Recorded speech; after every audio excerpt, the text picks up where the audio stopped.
life brings for us afflictions. Afflictions.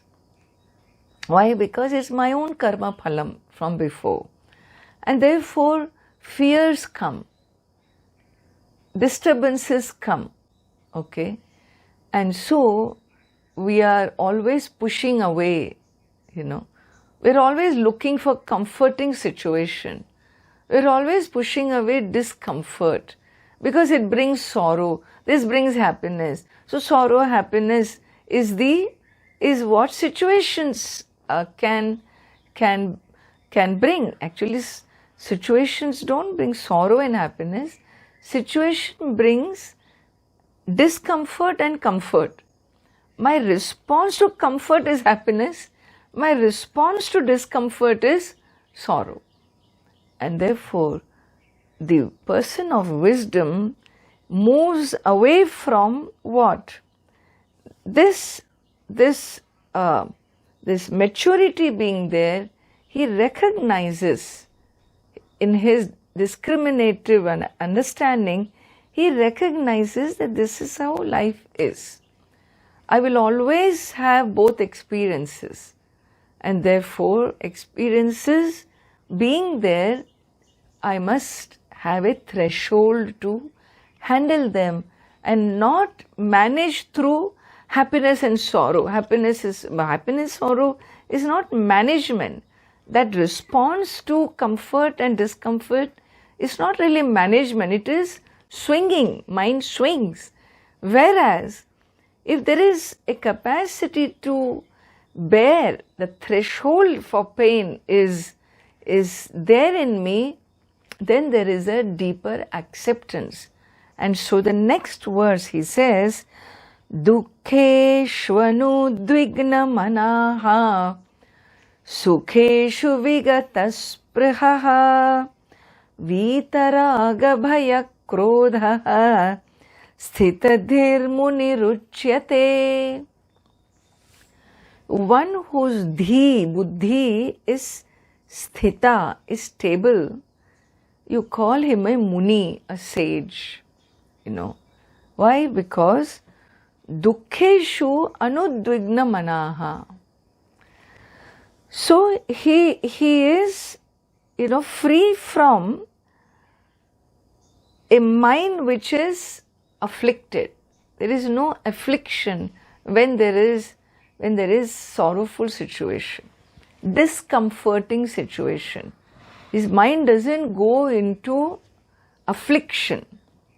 What about when there is comforting situation?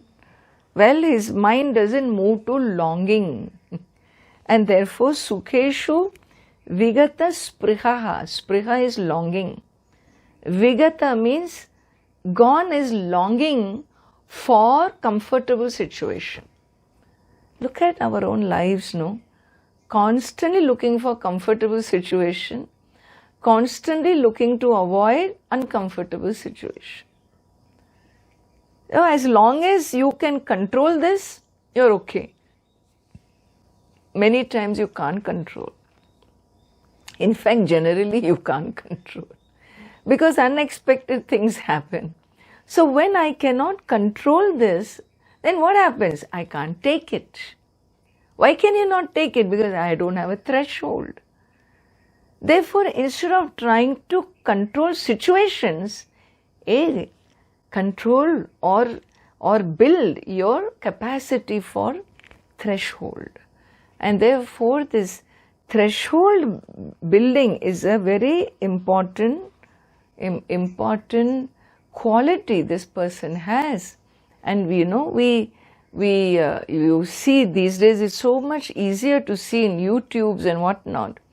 You see people with capacity to live in heat and cold and so on. And it doesn't bother them as it bothers a person who's so much given to comfort. We see videos of monks who are living with very little clothes in snow. In fact, personally we know people who live like that. Our Subhadra Mataji lived like that in Tapovan for 7 years in winter, summer, she never came down, the 4,000 meters above sea level. Nothing but snow on top of the glacier. We know another Swami who lived in Satopant, which is such a high glacier beyond Badrinath.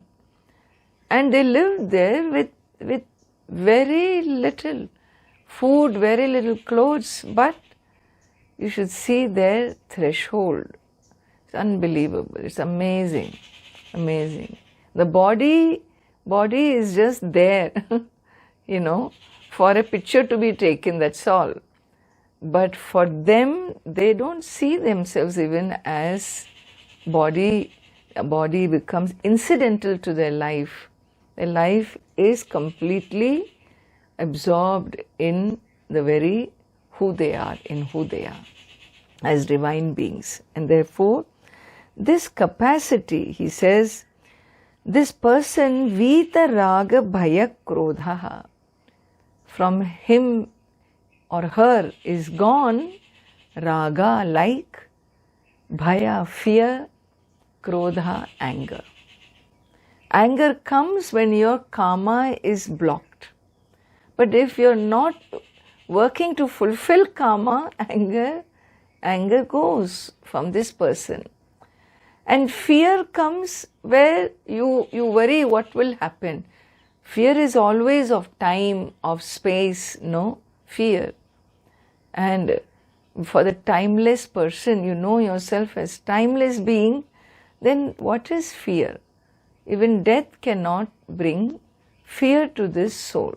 And so that is the statement made that this person, he even though buffeted by difficult experiences, afflicting experiences, he remains calm because of his stability of knowledge.